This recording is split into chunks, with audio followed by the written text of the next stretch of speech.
Said stand the morning after the night before. How are you all feeling? I tell you what, I'm bubbling, and I'm sure many of you are as well. There are some cold, harsh facts to get through this morning. There's transfer news as well. We'll talk about that. But where are Manchester United at the moment? In big, big trouble again. The season has started, and I think we can already, after one game, pop the dream of doing something significant. You know, I think there were some fans there that thought if we did get Sancho, if we did get a centre-back, then maybe Manchester United could be in a situation where they could maybe close a gap, get 80 points, you know, somehow get into a race with Liverpool and Man City. That's not going to happen. That's a harsh blow, but it's not going to happen. So how do we improve? What do we do? And what is going wrong? And is there any legs in Solskjaer Out, or is that just the same old agenda from the same old fans who want to be proven right on something they really don't understand? We'll get into that in a moment, but let's start off. Manchester United now have made the least amount of signings out of all Premier League clubs. Forget value, they have made the least amount of signings. In fact, the only thing Manchester United have done is to show ambition, is to put out a zebra kit. This is Manchester United, not a trip to the safari park. We've done next to nothing in this transfer window, in and out, and yet we expect something different to happen. Signings needed to happen 2-3 weeks ago. They haven't happened. And Ole Gunnar Solskjaer can talk about tiredness, and I think he is right. And I think there's some very interesting quotes coming out from Luke Shaw in the last few minutes that I want to tell you about.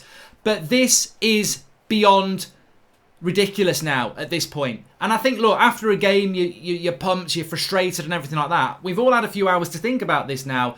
And the cold, harsh facts are that where Manchester United reside as a football club at the moment is probably back where we were 2 years ago, or 4 years ago, or 6 years ago. We seem to get this little bit of positivity, and then the club seem to do the same thing every time. You could almost draw a diagram. Sack a manager, bring a new manager in, buy a few players, get a little bit of success, don't support them, sack a manager. Bring a new manager in, spend a little bit of money, get a little bit of success, don't spend any more money, sack a manager. And this has happened 4 times now. And at some point, you've got to start looking beyond that and looking at the big problem. But this is what Luke Shaw has said, and I think it's really interesting what he's come out and said after the game. We haven't been able to prepare in the way that we wanted. That's not an excuse, but we have the quality of players to be able to win games like this, but we weren't up to it, and we've been punished. Spot on. Possibly everything went wrong against Palace. From my point of view, the pre-season that we've had is not the correct way. It should have been. We've had a week together. That's all we've had. And then most telling of all, we've got a very good group. But personally, I think we need more players to strengthen the squad. It'll give us a boost when you look around at how other teams are strengthening their teams, then we must also do it to keep up with the others. That's Luke Shaw. Whatever you think about Luke Shaw, and I think he's a good player who played very badly like a lot of our good players yesterday, that is spot on. You know, I don't care if it's Luke Shaw, Phil Jones or Anthony Martial. Any United player that comes out and says that is going to get applauded by me, because that is exactly spot on. We need to bring players in to keep up with others. This was meant to be the season we build on, and it's very similar to Mourinho's season where he finished second. Mourinho finished second, they didn't back him, he was gone by Christmas. The Glazers are forcing another manager out of a job. Let's not dress that up any other way. The Glazers are forcing another manager out of a job at Manchester United, and some of you are falling into that trap. Because what I would say, Ole Gunnar Solskjaer said after the game yesterday, he was very tired. And we're going to talk about Dan James to Leeds. We're going to talk about what Fabrizio Romano has spoken about transfers. We're going to tell you something really exciting about United standard transfers. But let me just go with this. Ole Gunnar Solskjaer came out and said we weren't prepared. There is no way we were prepared yesterday. I don't care what anybody says. We were not prepared yesterday. And I don't, ultimately it's up for you to make your mind up. But those people who've been calling Ollie a PE teacher and horrible names for a long time, in my opinion, they don't understand football. And they certainly don't understand Manchester United. Because this result yesterday, when I calmed down a little bit and I had a couple of beers last night, was like, actually, my reaction's a little bit wrong. My frustration at that performance is a little bit wrong. Look, picking Scott McTominay was idiotic. I've got to say that. But it was not a surprise that we lost that game yesterday. That was Crystal Palace's 3rd game. That was our first game. Forget pre-season. That was our first game. We played Villa last week, but over half that team didn't play. Paul Pogba didn't play. Bruno didn't play. Martial didn't play. we've not had a pre-season, and we look like we haven't had a pre-season yesterday. Also, we had a very tiring season. I heard people saying, oh, you had 3 months off in lockdown. We did have 3 months off in lockdown, but we then played the same 11 for pretty much 7 weeks, 3 times a week. And they've had like a 2-week holiday, and then they've got to come back into a Premier League. If you're Bruno Fernandes, Paul Pogba's had COVID-19. But Bruno Fernandes, Harry Maguire, what he's had going on, Greenwood, Rashford's not fully fit, Martial, all that Luke Shaw. Luke Shaw's just coming back from an injury as well that no one wants to talk about because let's just pick on Luke Shaw. David De Gea, everybody has basically played a Europa League semi-final after playing loads of games, had a couple of weeks holiday, come back and played internationals if they're lucky, had no games together and then goes into a game against Crystal Palace who won last week and have been training for quite a while. I tell you what, preparation and fitness are huge at high level sport. So that is an excuse. But the biggest excuse of the lot, and fitness is an excuse. Ollie is right. It's not an excuse to pick Scott McTominay. That's never right. But bringing it back to transfers, and the most important reason the pressure needs to stay on the Glazers and not on the coach and not on the players is because we will never change anything if we don't. But more importantly, I'm going to give you a prime example.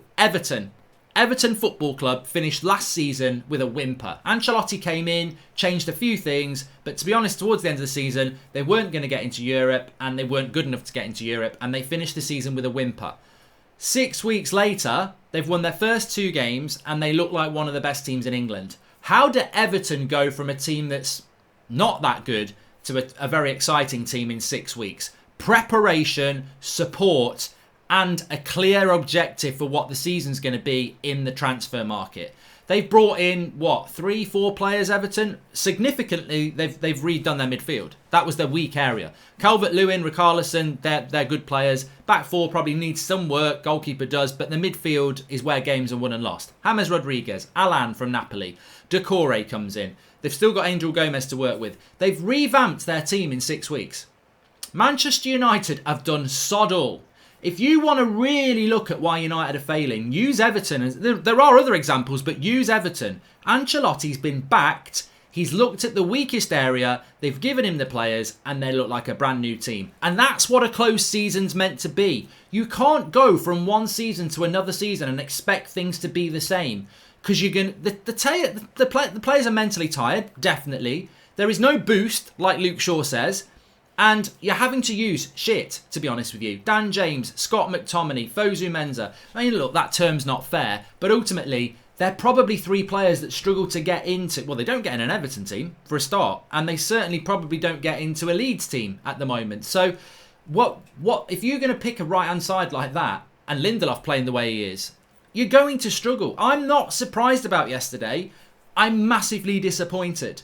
And I think that we need to keep the focus on what is important, which is the fact that Ollie out is not, in my opinion, it's just not the way to go. It's not the way to go because all you're doing is you're just feeding into that chart that I spoke about. Sack a manager, new manager, bit of money, does well, no money, sacked. That's what we're going to do with Solskjaer. And what really, that Everton thing is so important because this is why we fail. This is why we fail. People go, well, that team should be enough to beat Palace. Of course it should. I know it. You know it. Solskjaer knows it. Luke Shaw said it. Every player knows we've got a team to beat Palace. But I think what went wrong yesterday is that team hasn't trained together much, hasn't had a pre-season, is exhausted, hasn't had a boost, has basically limped into this season unprepared physically, with nothing in the team to make them feel better, with no direction, with a board that won't back them, with confidence on the ground, with motivation not there. I tell you what, we can't moan at all last week that we're not going to do well. And then when we play Palace, moan that we lose. Actually, we probably should have seen it coming. We got played off the park for various reasons. But the one thing I would say about this is, please smash a like on the video, by the way. Subscribe if you're new. I just want to say as well, I'll do it in a minute actually. Let me just say this first. For those people who are saying Ole Gunnar Solskjaer out, can I just say this? I don't disagree that Ole Gunnar Solskjaer might not be the manager for Manchester United. But I disagree that you understand what we need at Manchester United. And I disagree that you're not putting your agenda ahead of what's best for Manchester United. And I'll explain why. When Ole Gunnar Solskjaer was recruited, everybody was singing Ole's at the wheel. And I've got pictures, everybody was. There was nobody saying don't give him the job, he's a PE teacher. Nobody was saying that. Everyone was Ole at the wheel. When Ole Gunnar Solskjaer was given the job, there was pretty much blanket acceptance that we were going to have to support him, we were going to have to back him, that he wasn't the finished article, that he was potential, and that we were willing to be patient with him. And that was pretty much the consensus. Nobody expected him to win the treble in his first season. It went wrong last season. Even I was like, I don't think he's good enough. We may need to make a change. Bruno Fernandes came in. We played some really good football between the end of January and yesterday. We didn't play well yesterday. I think that's our first loss in a long time in the Premier League with Ole Gunnar Solskjaer having Bruno in the team. Some of the football was brilliant last season. In fact, when we came back from lockdown, I felt we were playing some of the best football in Europe. We got tired and we limped over the line. We were crap against Palace. We were crap against West Ham at the end of last season. Crap against Chelsea. I thought Sevilla we played really well. The defence was crap. And yesterday was the worst performance I've seen under Ole in a long time. Probably as bad as Goodison Park 18 months ago. So what I don't understand about the whole PE teacher, sack Ole, is crap, this, that and the other, is it doesn't solve the problem. You can give Jurgen Klopp the job. He'd never take it. You give him the job, he'd be sacked in 3 years because he'd do well initially with a bit of money and then they won't back him. So there's no point. There's no point sacking Ole at this point. It's the board that needs to go. But if we were all Ole at the wheel and we were all saying he's going to need time and support, why is he not getting time and support from you? I think it's a little bit hypocritical to go Ole out after a Palace game when you've all been moaning that we're not prepared and he's not had the players, but then when we lose, like you're basically predicting we're going to do, Ole out.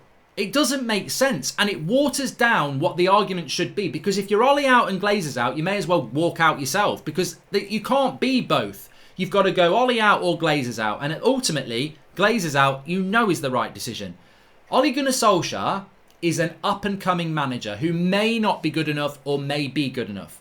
But what he is not is a manager with the experience to be able to deal with the squad he's got at the moment that is threadbare, full of crap, and proven under other managers like Mourinho and Van Gaal not good enough. That squad is not good enough, and we know it's not good enough. So why are people saying Ole Gunnar Solskjaer out when we gave him the job, we knew he was a work in progress and we knew he needed support? Ole Gunnar Solskjaer, to be successful, needs the right winger that's a priority. He needs the centre-back that's a priority. And if he doesn't get those, he's not going to be able to progress us any more than what he somehow managed to do last season and get us third place. And he's really not going to do well when you send him into a season where it was absolutely obvious from the end of last season that we were going to go into this season with very little preparation, with a very tired squad, and they'd not bought anybody in. I tell you what, everything needs to be aimed at that board and at the owners, because they have sent Ole Gunnar Solskjaer into this season with not one, but two arms tied behind his back. And to everybody who says, well, we should still beat Palace, Luke Shaw's said that. I've said that. You've said that. We should beat Palace. But you've got to also remember that and look, rivals are saying, oh yeah, they're on about signings, they're on about Sancho, but look at the team they had yesterday. Pogba, Bruno. Pogba's had COVID-19 and barely trained, not even had a pre-season game. Bruno Fernandes, who a week ago was in Portugal for the birth of his child, didn't play a pre-season game, had a few training sessions. I don't care who you are or what you think about football, I'm telling you now, we had a team yesterday that should have beaten Palace. But not with a few training sessions. Not when Palace had been training for weeks and played two games before that. Let alone whatever pre-season games they've played. I think Palace had probably played 3 or 4 games by now. That was our first game for a lot of our team. You've got to take that into account. But more importantly, he's not been given the players he needs. Use the Everton thing. Look at the Everton thing. They've changed their future in 6 weeks by bringing players in, boosting the squad. United have done next to nothing. They've released a zebra kit. That's about it. Mark, is Ollie still there because he's cheaper than Poch, or does the club actually trust him? Poch is just waiting for the call. I mean, Nidden, I find this Pochettino thing ridiculous. I really do. You know what? Ugh, it's difficult, right? Let me just tell you something first of all, and I'll come back to the Poch thing. The email address is in the link in the video description. It's unitedstandorders@gmail.com. What we want you to do, doesn't matter whether you're 60, 18, female, male, the United Stand is looking to make its own transfers. We want to get more voices on the fan cams and on the shows. So if you are, we're all feeling it today. I've been waiting for the perfect time to do this. We're going to recruit at the right time. We're looking for you to send your clips in, 2 or 3 minutes of what you feel about Manchester United at the moment. We're going to use some of those best clips to make a video. And if you're really good, some of you may get asked to do fan cams and come on shows and everything like that. So we're recruiting for the new season. unitedstandorders@gmail.com. Record yourself today on your video, on your phone or video. Do it however you want. And obviously, the better you do it, the more chance you've got of being picked. But we want your opinions because you've all got your opinions. And that's what the United Stand has always been about, the community. So unitedstandorders@gmail.com. Record yourself, send it in. Doesn't matter where you are in the world. Female, male, any age, as long as you're over 18, because we don't really want to be using people under 18, obviously. Yeah, get your clips in of what you think, because I'm giving you my opinion, but what is your opinion? And go for it. You could be the next Mark Goldbridge or whoever. Go for it. Give us your opinion. Send your clips in, and we'll have a look at those. But Mark, it's Ollie. Nidden says about Pochettino. I don't look. It's all about opinion. Of course it is, but I don't get this. I don't get this. I just don't get this. One game. He took us to 3rd place last season, a Euro and 3 semi-finals. Now, look, yeah, we should have won one of those cups. Of course we should. But 3rd place from where we were in January, you can't just say after one game, Ole Gunnar Solskjaer, let's sack him. I think people have been I think the agenda crew have been waiting for it. And I think you expose yourself like a nudist on a non-nudist beach. It's obvious that you've been waiting for the first chink of in the armour, basically, to find, where you can stick the knife in. And I think that is wrong, because it's wrong on many levels. Like, whether you love United, hate the Glazers, or whether you think Ollie's not good enough, ultimately, now's not the time. Now is not the time. One, they're not going to sack him anyway. They will do at some point. If they don't get him the players in, they'll have to. But 2, it's just not the time. Like, there's so much evidence that you need to move away from Solskjaer and focus on the real issue, which is the board and the Glazers. They've not given him any players. The team has not played any pre-season games and is clearly unfit. Paul Pogba, to me, just didn't look fit. If that was basically a pre-season run out for him. I think Bruno Fernandes didn't look sharp again, first pre-season game. Martial and Rashford, awful. Lindelof, God, don't even start. The interesting thing about that, let's bring it on to the football side of things as well, though. Scott McTominay was the worst. The only thing I can say about Ollie yesterday is that the worst thing he could have done, and where he will allow people who don't like him to have a go at him, and I would agree with this, is the selection of Scott McTominay yesterday was odd. If you cannot pick a centre defensive midfielder and let them play like that and win a game of football, it wouldn't have mattered if Pogba played brilliant, which he didn't. It wouldn't matter if Luke Shaw had played brilliant and he didn't, or Rashford had played brilliant and he didn't. The way Scott McTominay played yesterday, we probably would have lost that game even if everyone around him had played well. If you've got a centre defensive midfielder and they play badly, then you're probably not going to win the game. No joke. How many times? I watched the game back this morning. I was very mad about McTominay anyway. I was very suspicious when we picked him. I said it should have been Fred. And it came to pass. Ollie got that spectacularly wrong. And the warning signs were there from post-lockdown. McTominay's been very poor. And he's not a centre defensive midfielder. But the amount of times Palace just ran past him because he's got no positional awareness and he's too slow. And he can't tackle. He's not a centre defensive midfielder. But the amount of times Crystal Palace ran at our back four. I would implore you not to bother watching that game again. It's not good for your health. But look at the amount of times Palace ran at our back four because they just breezed past McTominay. That was a really, really bad selection from Solskjaer, and it really, really cost us. But one of the other big reasons we lost that game is that Victor Lindelof played about as well as my gran, rest in peace. And that, and I'm talking about now, awful, dreadful, absolutely awful from Victor Lindelof. Gary Neville said yesterday, Manchester United need a centre-back. That partnership doesn't work and it lacks pace. You have been saying that in your comments for over a year. I've been saying it, but let's make it about you. You've been saying that for over a year.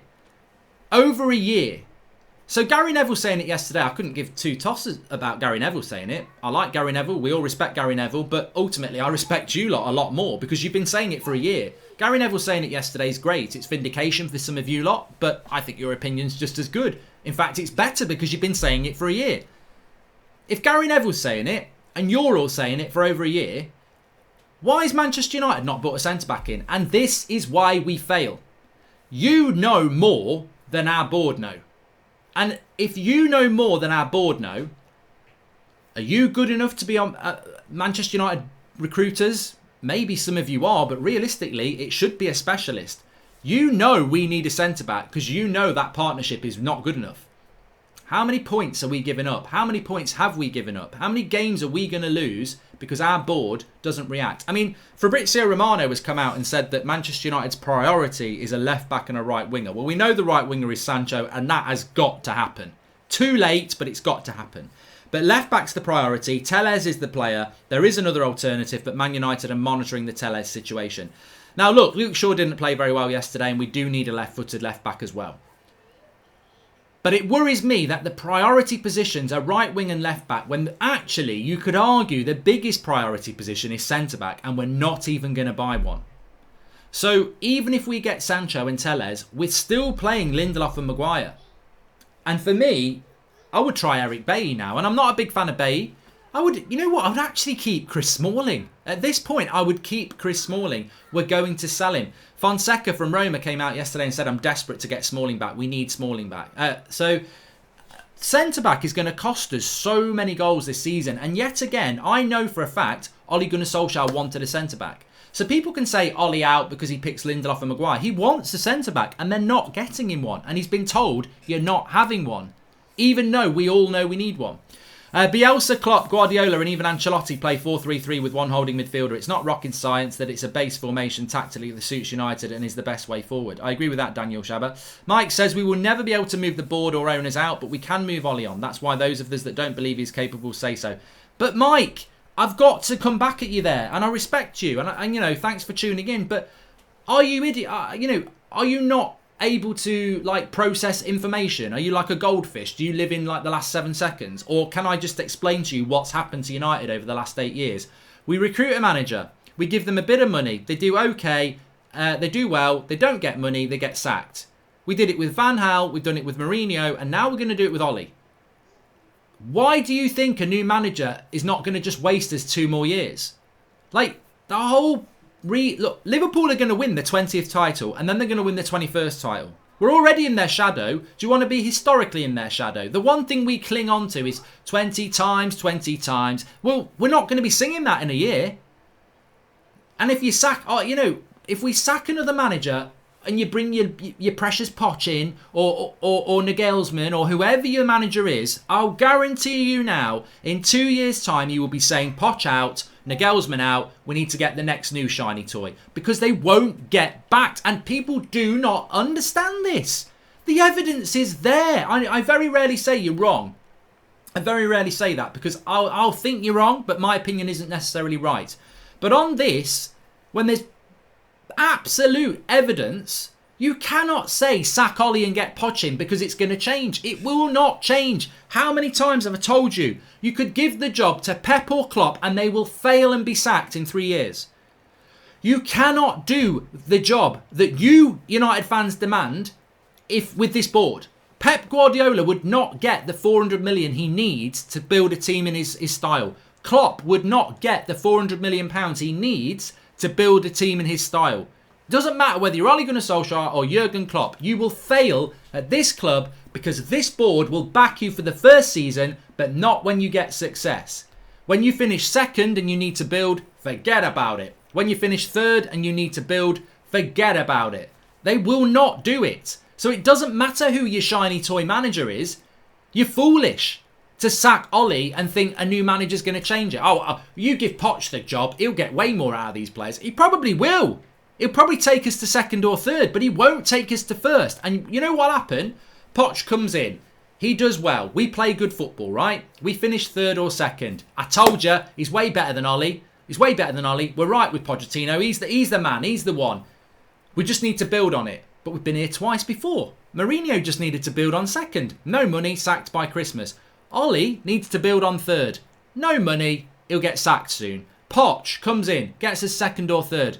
Need to build. Won't get build. You'll all turn on him when we start to fail. But it'll be obviously predictable that that will happen. It's the board. Until the board properly back a manager, they will all fail. I don't care who your manager is. So I don't care about people who say, get Ollie out, get Poch in, get him in, get him in. To me, get Ollie out and bring Sam Allardyce in. It won't matter because it doesn't matter who it is. They will fail because they won't get backed. So this is what I mean. All these people saying Ollie's a PE teacher, Ollie's this, that and the other. You're not proper United fans, are you? Because you don't understand what's going on at the club. And I hate to say that, but you don't understand that whoever your shiny toy manager is, they will fail. They will fail because of this board. And you need to start thinking that because you're falling into the trap. All you do is you force another manager out. The Glazers rub their hands together and say, we've got away with it. We've got another 3 years of dividends to come in. Because that's all they're here for. They're not here to win.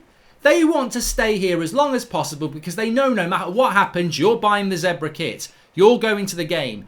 You're paying for MUTV. You're watching it on the TV. They are here for as long as they can to squeeze as much as they can. And if they sack another manager and bring another manager in, they get all the hype and everything and the share price of that. And then 3 years later, we'll do it again. How many times will we get away with it? That's what they're thinking. How many times are we going to get away with doing a little bit of spending for a new manager, a little bit of success, don't back them, they get sacked, we get the big boom of a new manager, they're all pumped up for 2 years, and then we'll do it again. And they're doing it, and you're falling into that path. With your Ollie out thing, you're falling into the Glazers' path of success. It needs to stay where it needs to stay this time. If the minute you start shifting Ollie out, you're letting them win, you're handing them another 80 million in dividends. We all knew Pogba wasn't fit. He's had COVID. Donny's been playing for Holland. Why would you start Pogba over him? Ollie made some howlers yesterday, says Sean Turner. Arsenal and Spurs closing the gap without Sancho. United 6th, says Kendall. We also need defenders who can move the ball quickly if we're meant to be this counter-attacking team, but moves the ball too slowly from the back to front, says Robbo FM. Menza for centre-back, in my opinion, quicker than Lindelof. We sign Tellez and go to a back five. Aaron Wan-Bissaka, Menza, Maguire, Shaw, Tellez. I bloody hope not, though, says Pete Squire.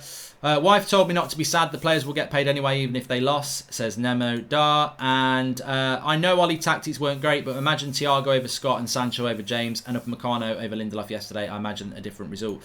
I'll just come back on that Pogba thing. Please smash a like on the video, subscribe if you're new, and if I'm stirring up your emotions this morning, remember, unitedstandorders@gmail.com. You film yourself a couple of minutes. If you want to get involved with United Stand, if you want to be the next fan camera, if you want to be on the Sunday night show, if you want to get involved in the channel, 2 minutes of how you're feeling this morning, send us your little clips. We'll take a look.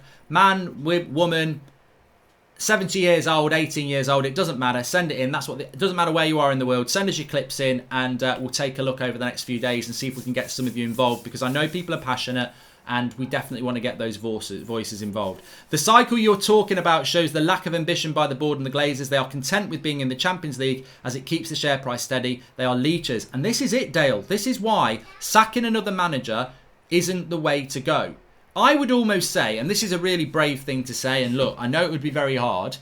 I would almost say, even if you've never been Ollie in, even if you think Ole Gunnar Solskjaer isn't good enough, even if he loses the next 10 games in a row, I would say, if you've got United's best interests at heart and you want genuine change at this club, we should never say Ollie out. We should never say Ollie out. Even if we lose every game for the next 10, 5-0, and we get played off the park, we should never say Ollie out. We should not let this board sack another manager and put us through another 2 years of hope and progression. We shouldn't do that. And people will say, what are you on about? Of course we should say Ollie out, but you're missing the point. This time, enough is enough. Mourinho's gone. Van Gaal's gone. If Ollie goes, it's the same cycle again.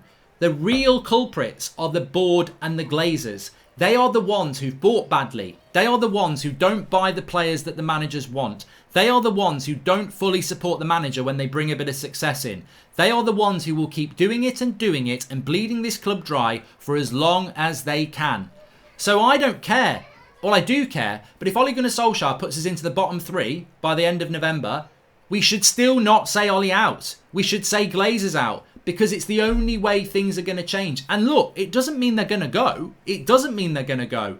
But we need to, as a fan base, focus the frustration on where the real frustration comes from. And look, I know that's a hard thing to do, and it will take a lot of personal effort to do it. But we must, this time, in my opinion, direct the blame and frustration at the people who have inflicted it on us for the last 8 years. And Ollie may not be good enough, but he's a United lad through and through, and he wants what's best for the club. And look, if we did get a new owner, they may well sack Ollie, but I wouldn't have a problem with that. Because if they're ambitious and they want us to be successful and they want to spend money, then maybe it is time to go for Ollie to go. But there's no point, because the manager is actually irrelevant in this situation. It doesn't matter who the manager is. You cannot succeed under this board anyway. So we must keep the focus on that. And that's where I'm at with it. And I think anyone who starts going, PE teacher, this man's no good, blah, blah, blah, blah, blah, it's just irrelevant at this point, because no manager will be good enough. Mourinho was one of the best managers in the world. He couldn't do it. Van Gaal was a very good manager. He couldn't do it. Forget the way we play football. They couldn't get success. And Mourinho had done it everywhere. So I'm strong on this. I know it's difficult because I know Ollie made mistakes yesterday. I do. And people say, well, look, you know, he shouldn't have picked Pogba yesterday. I said it. It was obvious to me what happened yesterday. Wan-Bissaka wasn't fit, so he had to play Fosu Mensah. Matic wasn't fit. He chose McTominay over Fred. That was a mistake. Greenwood wasn't ready. He played James. Pogba wasn't ready, but he played Pogba thinking I'll play him for an hour and then I'll bring Van der Beek on. And ultimately that's what happened. Pogba did go off. So I think instead of not starting Pogba, he didn't want to start Van der Beek as well and have a really weak right-hand side. It happened anyway, but he just did not have a fit squad yesterday. I don't care what anybody said. We should have done better, but that squad, that was a pre-season game for us when Palace were revved up. But the most important thing is he should have had players. He should have had players. Jadon Sancho should have started that game. A centre-back, new centre-back should have started that game. They didn't. Yeah, it's the board. Poch was sacked at Spurs because he couldn't take them any forward. Same will happen with us. But Mark, how can we sack the owners? Well, Dipanshu, look, I've said this before and I'll say it again. I don't know why. I'm sick of not having a transfer strategy, says Kevin. Identify targets, sign them, then the window opens. Why is that so hard about that? Hashtag back Ollie and hashtag Glazers out. Glazers are holding on to sports investments since first allied business in debt. Man United won't be free unless their wallet's a hit. And Dylan Taylor, Ollie might not be the solution, but he's not the problem. The board said the Glazers are parasitic leeches. Saudis in. The thing is, look, the problem we have is that people will say, well, what are you doing about Glazers out? Glazers out. That's all I can do. Glazers out. That's all I can do. It's all you can do. Manchester United Supporters Trust do not like the United Stand. They do not like you. Other fanzines do not like the United Stand. They do not like you. They don't like other fanzines. They don't like Must. There's loads of division in the Manchester United fan base. The Red Army, you know, they go home and away. Don't like the United Stand community. Probably don't like Must much. I don't know. There's too much division there. So I can't say everybody on the United Stand we're going full out Glazers out. Let's arrange this. Let's do that. Let's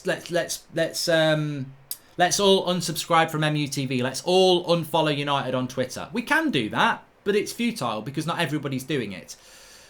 The door to what we have, whatever that is, and I'm not saying it's great, and I think our community is fantastic, and I think you're all fantastic, but the United Stand is there to be used by anybody who will form something, and we will help that, and, you know, we're easy to get hold of. Manchester United Supporters Trust, the Red Army, the fanzines. We are here. The United Stand is here and waiting, but we can't do it on our own. And ultimately, last week, I did put something out and was told I'll get chucked in a canal. So, you know, I'm not going to do that. I'm not going to be threatened with violence or anything like that. When basically many United fans will put their hatred of fan channels above the Glazers. And that's what it is. If at some point in the future, they actually want to sit down and put their love for United above their little issues they have with fanzines and this and that and the other, then yeah, let's get around a table. And we are... and have always been open to that. But I can only be honest with you, the United Stand on its own and all these other things on their own will not be successful. It has to be everybody together. And I would implore those people who love, and they do love the club, to put your love for the club with our love for the club, and let's do something. And if after that you don't like fan channels, you go back to doing what you're doing. But something has to happen. And look, we have tried. We've tried to have these conversations, and people are like, piss off, you Forest fan and your foreign fans, you don't even go to the games. They're disrespectful of what the United stand is. And you know, you can only bang your head on the wall so many times. But I'll tell you now, as presenter of this channel, as whatever, I will sit round the table with any big United group to sort something out. Will they sit round the table? And that's the problem. And that's been the problem for years. And I don't think they will. So the Glazers continue. We should all be putting our love for the club above any little issues we have about they're not a proper fan, we're better than them, whatever. It doesn't matter. Because the thing we love is being destroyed. And we should all come together for that. But will it happen? I don't know. The sloppiness and tiredness of that performance yesterday was scary and unacceptable. I imagine no pre-season could be the reason, but we risk falling too far behind, says Amy. We will be better next week against Brighton. We will be better against Brighton next week for the game that we've played. But, you know, it's almost futile to talk about the transfers. There's talk of Dan James going to Leeds. I don't think people would be bothered. It would bring a bit of money in. I did hear a couple of weeks ago about United and Leeds. Dan James and Leeds. And I was told to keep quiet about it. But I also was like, I don't believe that's going to happen. I still don't believe it's going to happen. But it's interesting how that story's come out. What United need to do, and I wrote it down for the show. Lingard, Pereira, Mata didn't even get on the bench yesterday. 2 of those have got to go. Release wages, get a bit of transfer fee in. 2 of those have got to go. Preferably Lingard because you'll get the best value for him, but I don't care. 2 of those have got to go. They're not even on the bench. It's a waste of £250,000 a week in wages. 2 got to go. Dalot, Jones, Rojo, Romero, Smalling got to go. Sancho and a centre-back got to come in. That's what we need. Forget the left-back. I like the idea of a left-back. We need a centre-back. Now, whether that centre-back's going to be Mengi or Twansebi or Eric Bailly, Lindelof's got to go. We've got to get a new centre-back in now with pace. And maybe Eric Bailly's not the player, but at least he's fast. We've got to get somebody who, when they're getting run against like they were yesterday, they can actually block a bloody cross. So this is what United need to do. Super time. Hi Mark, do you think Liverpool have gone even stronger with Thiago and Jota and still possibly? Yeah, I do. I think every team is improved. Man City have improved. Chelsea have massively improved. Spurs have improved. Arsenal have improved. Liverpool have improved. We haven't improved. Van der Beek improves our options, but we haven't improved our starting 11. We've still not got a centre-back partnership and we still haven't got a right winger. Going by Sancho's IG activity, seems he is staying, says Swapnil. Well, look. You know, the problem now is that Jadon Sancho may well look at that team and go, I don't know that that's the right place for me to play now. He might do that. I don't know. But I still think United and Sancho can happen and will happen and does need to happen. Right, please subscribe if you're new. Smash a like on the video. Sunday night show is going to be very, very interesting tonight. And also, very, very important, if you want your voice on the United Stand, if you want to be one of the new crew this season, unitedstandorders@gmail.com. Get on your phone. You can set yourself up with a green screen if you want. You can set yourself up with an amazing background, or you can just do it off your phone. unitedstand@gmail.com. Sorry, unitedstandorders@gmail.com. Information in the video description. Couple of minutes of what you're feeling at the moment. And I tell you what, doesn't matter. We want anywhere in the world. Be great to get some female voices. But male, old, young, doesn't matter. Send us your clips in. We'll take a look at them over the next few days, and we're going to get some of you involved on the United Stand this year. We're going to make some signings. We're going to improve. We are going to improve. That's what we're going to do, and we implore Manchester United to do it as well. Details are in the video description. Thanks everybody for watching. Really excited to see some of that. Zed Jamie says, I'm not even surprised that we lost. However, I'm massively ashamed. Players were jogging back when Palace were on attack. Disgusting first game of the season as well. There's lots and lots, and he's right. But I just think the Ollie out thing doesn't put the interests of the club out. I don't. I think it puts your interest first. I think if you're Ollie out, search your heart. I'm not Brian Adams. Search your soul. But I think I think if you are Ollie out, you are putting your selfish agenda ahead of what's best for Manchester United. Ollie out dilutes Glazers out, and Glazers out is the one that needs to be at the forefront of everybody's mind. If we're going to get Sancho, bloody get him before Brighton, because I watched Brighton against Chelsea, it won't be a gimme, says Jordan Such. I agree with that. I'm watching Chelsea against Liverpool on Mark Goldbridge. That's football this afternoon as well. I don't know why, because it's just going to show how far behind we are. But look, get your clips in, video description. We'll be back a bit later. Smash the like on the video, subscribe if you're new. Let's try and, as a fan base, let's try and do what the club's not doing. Let's try and be united. Let's keep the focus on the Glazers. Let's shift it away from the players and the manager for once. We've done that for 8 years. Let's not fall into their trap. They want us to go for the manager. They want to sack another manager and go through another 2 years of positivity so that the money churns in again and they keep getting away with it. Keep the focus where it needs to be. Keep it off the manager. Keep it off the players and keep it on the Glazers because they're the one who have let us down again. Speak to you all soon. Thanks for watching.